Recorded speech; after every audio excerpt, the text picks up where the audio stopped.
মুরব্বীরে জিজ্ঞেস করছিলাম, বাজান ও বাবা আপনি ইতিকাফ করবেন, আল্লাহ তো আপনার অনেক টাকার মালিক বানিয়েছে। মুরব্বী কি উত্তর দিছে জানেন? মুরব্বী উত্তর দিছে, আমার গরু আছে। কি আছে?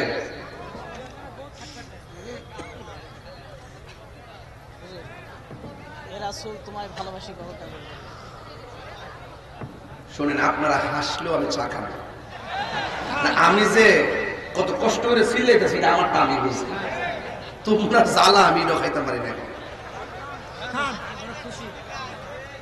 বগুড়ার মানুষকে তাহির হুজুরকে পরদেশি ভাবতেছে নাকি? ভিনদেশি, প্রবাসী না দেশি?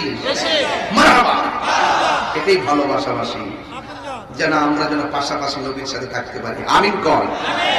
যাই হোক, কই গেছিলাম? ও, আপনারা অনেক চালাকো, সব খেয়াল করেন। ইতিকাফ, মারহাবা কর। আচ্ছা, ইতিকাফ।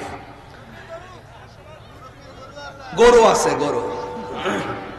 মুরব্বীরে জিগাইলাম, ও হাত তোলেন। আচ্ছা, আপনারা স্ক্রিনে দেখতেছেন, আপনারা হাত তুলেন, সবাই হাত তুলেন, একটু নাড়া দেন। মাশাআল্লাহ, মাশাআল্লাহ, ঠিক আছে, আলহামদুলিল্লাহ, আল্লাহ কবুল করুক, আমিন কর। যাই হোক, মুরব্বীরে জিজ্ঞেস করলাম, খেয়াল করেন, মুরব্বীরে জিজ্ঞেস করলাম আপনি ইতিকাফ করেন? মুরব্বী কি উত্তর দিছে জানেন? কয় গরু আছে। কয় সকালবেলা গরু বিক্রি কইরা, গরু না, গরুর দুধ বিক্রি কইরা বাজার করার লাগে, ঘরে কেউ নাই। আমি তো তাহলে তো সমস্যা। তো মুরব্বী বাজার, আপনার যে ঘরে কেউ নাই, আপনার যে গরু রাখতে হয়, গরুর দুধ বিক্রি করে বাজার করতে হয়। ধরুন এই মুহূর্তে আপনার সামনে আজরাইল এসে গেছে, আপনি মরে গেছেন, গরুটা রাখবো কে?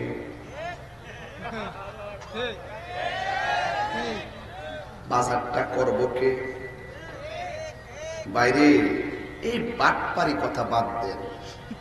আপনি ভাববেন না যে আপনি মরে গেলে আপনার গরুটা ঘাস খাওয়ানো বন্ধ থাকবে। আপনি ভাববেন না যে আপনি মারা গেলে গরুর দুধ বিক্রি করে বাজারটা বন্ধ থাকবে।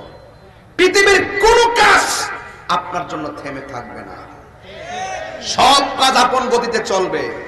আপনি দুধের দোহাই দিলেন আর বাজারে দোহাই দিলেন, গরুর দোহাই দিলেন, অথচ আমার নবীজি বলছেন যারা রমজানের শেষ 10 দিন মসজিদে ইতিকাফ করবে তার আমল নামায় 2টা হজ আর 2টা উমরার সওয়াব দেওয়া হয়েছে। এত বড় ফ্যাসিলিটি আপনাকে দিল, আপনি বলতেছেন আপনার গরু আছে, আপনার গরু আছে, এগুলা বলবেন না। আরেকটা কথা বলি, দেখবেন স্ত্রী যখন ইফতার বানায়, স্বামীরা তখন ইফতার করতে বসে, এই শরবতটার ভিতরে একটু যদি চিনি কম হয় ধমক মারে। ধমক দিবেন না প্লিজ, প্লিজ। যদি কম হয় বলবেন যে খুব ফাইন হয়েছে। আপনার মাথায় ঢোকাতে হবে ওই কথাটা, সে তো রোজা, সে টেস্ট করতে পারে নাই, এই জন্য হয়তো একটু কম হয়েছে কিংবা বেশি হয়েছে। হুন্না লিবাসুল লাকুম ওয়া আনতুম লিবাসুল লাহুন্না। নারী হলো পুরুষের পোশাক, পুরুষ হলো নারীর পোশাক। একজন আরেকজনের দুঃখ বুঝবেন। কথা কোন ঠিক কিনা? সেহরি কি আগের মতো মজা লাগে? ওকে লাগে বলে তোমার জিহ্বার তো আমেরিকা থেকে আনছো, লাগে। আগের মতো সেহরি মজা লাগে না। কেন লাগে না জানেন? আগের সেহরিটা রান্তো আমার মা, রান্নাটা চুলার মধ্যে বসাইয়া চুলার পারে নামাজের মুসল্লা বিছাইয়া তাহাজ্জুদে নামাজ পড়তো আর ভাত রান্তো। এক সময় গিয়ে সন্তানদের ডাক দিছে, তুল্লা খাওয়াইছে, ওই খাবারটার মধ্যে অনেক মজা ছিল।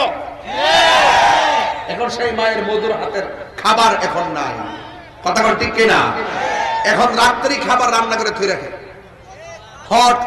হটপটের ভিতরে সুন্দর করে রেখে দিছে, বাস খাইতেছে, কোনদিন ইন্টারেস্ট নাই। কথা বল ঠিক না বেঠি? খবরদার, খবরদার, খবরদার। সেহরির সময় মার কলিং বেলটা বাজতো রে ভাই, এই মা যার সংসারে নাই তার কিসের সেহরি আর ইফতার? আগের মতো মজা লাগে না। এটাই বলছিলাম যে আগের মতো মজা লাগে না।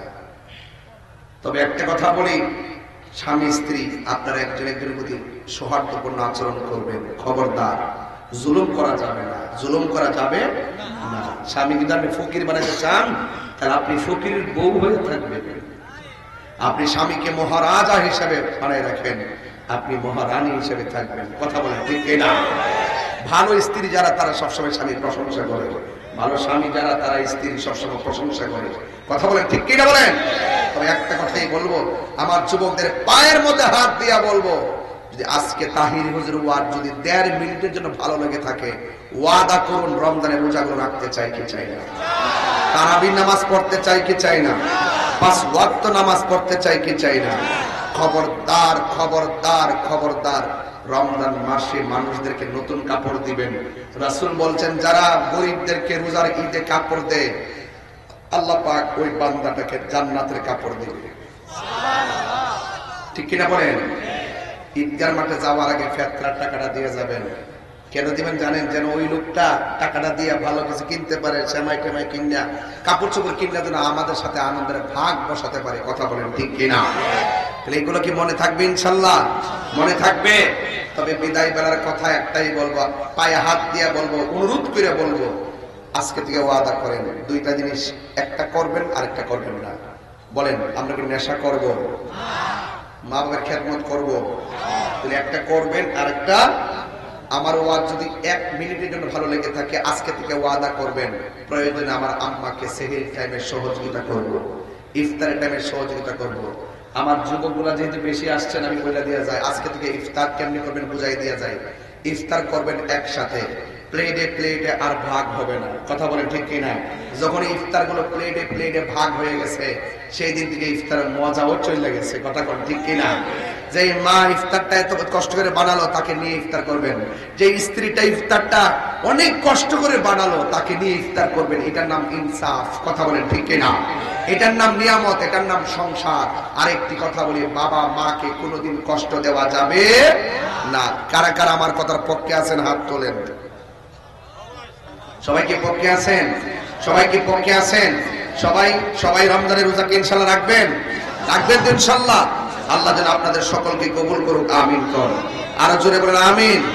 ভাইরা আমার, অনেক রাত্র হয়ে গেছে প্রায়, তবে এতটুকু বলবো, আমি শুরুতে আলোচনা করেছিলাম 20 মিনিট কথা না বলে ডাইরেক্ট ওয়াজে ঢুকে গেছিলাম।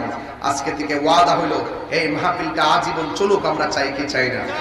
আরো বড় করে বলেন, চাই কি চাই না? তাহলে আমার সাথে একটা গজল বলবেন, রাজি আছেন ইনশাআল্লাহ? আরো রাজি আছেননি?